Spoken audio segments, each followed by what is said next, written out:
So I think this is video number 13, and I was talking about my value. I was talking about codependency and how there is an actual definition, but I kind of feel like if I summarize this, it's that codependency is that thinking of that my value is directly tied to what I think you think of me. So my value is directly tied to how you value me or you don't value me.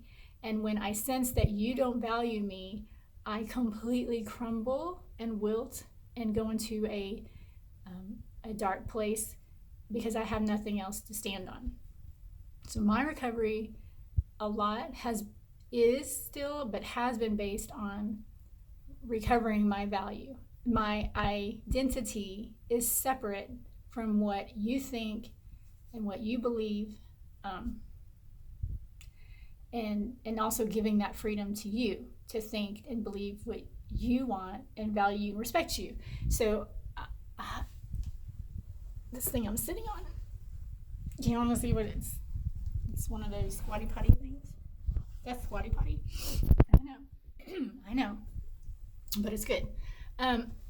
So oh yeah, what I was saying in the video before this was video number 12 about codependency. I ended it with saying that I value, like I felt there was a spark of value in me and it was worth fighting for, but I was getting tired of fighting it for it. And you have value.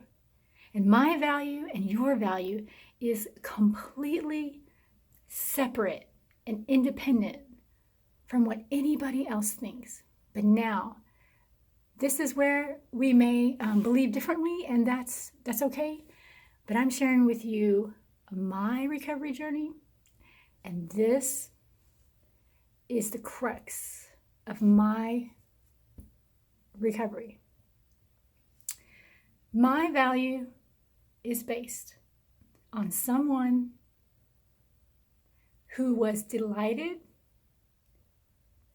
in me, who was delighted enough to create me, to make me, and give me the gifts and the joys and the things that I delight in, like dancing and music and singing and acting.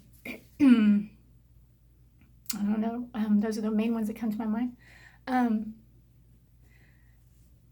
I have value, and for other people it might be different things or different reasons, but I have value because I am so loved and so cared for. And I know that's true because of a person who held nothing back to prove to me that I have value. Okay, and I know not everyone believes this, but I'm sharing it with you that when I learned about Jesus, the man Jesus, which no one can dispute, walked the earth and in Jerusalem, and no one can dispute that he was a great teacher. Some might dispute that he did miracles, but no one can dispute that if you really look at the facts that he died on a cross. If you look a little further into the facts, you can see that he died because he died not because he was a good teacher or that he did miracles or that he committed a crime. He died because he confessed and claimed to be the Son of God, the Messiah who would save the world. But when I first heard about him as a child, there was so much about it that I didn't understand, of course. But I was like, no one's died for me. And I really didn't know what that all meant. But then when I learned that he was creating a place for me, so that when I died, when my life expired, which I did think about at the young age of 5 and 6, I thought about dying and I was terrified. And I was completely empty and terrified and bawling. And then about a year or two later, I heard about Jesus. And when I heard that in the Bible, he says that he's going to prepare a place for me, and that it would be my home. And I just was in love. I was in love. I was like, okay, I don't know exactly, who this dude is, but this man gave his life for me somehow, and he's preparing a place, a home for me. Like, he wants to be with me. He wants us to be together. He wants to continue the story. He's taking time. He's investing. He's building. He's creating, and he's doing it for me, and not just for me, but okay. So that's something that has never left me, even though I have left God and left Jesus many times, and have left the faith of Jesus many times because of all the questions, rightfully so, and things. But I never gave up on the quest of finding truth. And I think it's always because I was drawn back to, like, this guy gave his life for me in a very horrifying, painful, humiliating way. Okay? And he did that for me. So I'm not going to forget that. And this is not all there is in this life. Okay? Because if this was all there was in this life, the death and destruction and wars and disease and abuses, hey, oh my gosh, if that's all there is in this world, oh my gosh.